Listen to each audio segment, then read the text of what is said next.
જય માતાજી। આજે હું બનાવીશ ફરાળી બટેકા વડા। તેના માટેની સામગ્રી જોઈ લઈએ।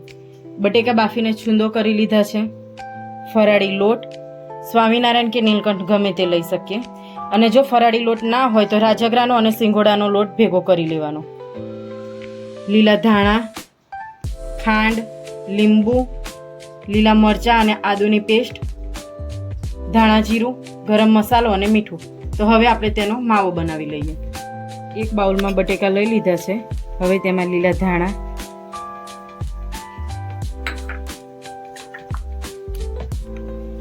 ધાણા જીરું પાવડર 2 ચમચી,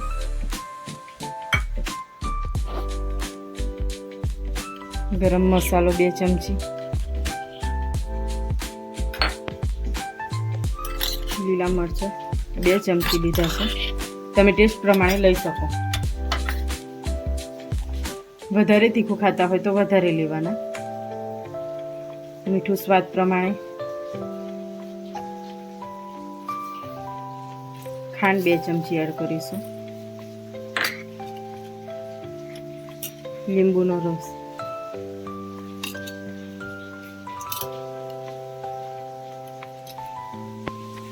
હવે બધી વસ્તુને સરસ રીતે મિક્સ કરી લઈશું।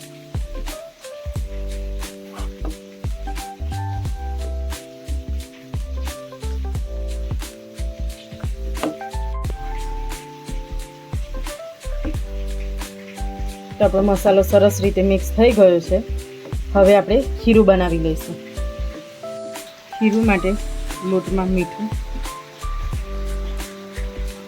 ટેસ્ટ પ્રમાણે અને પાણી એડ કરીશું। પાણી થોડું થોડું કરીને એડ કરીશું।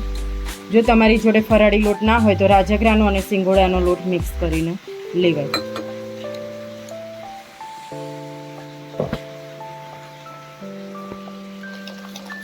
હવે આપણું આટલું જાડું ખીરું થઈ ગયું છે। હવે આપણે બટેકા વડાને તળી લઈશું। આમાં આપણે ટાટાના સોડા કે કોઈ સોડા નાખવાના નથી, નહીં તો તેલવાળા થશે।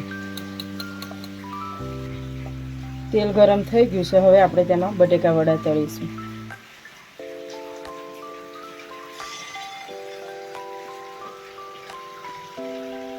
ગેસની ફ્લેમ આપણે સ્લો રાખીશું।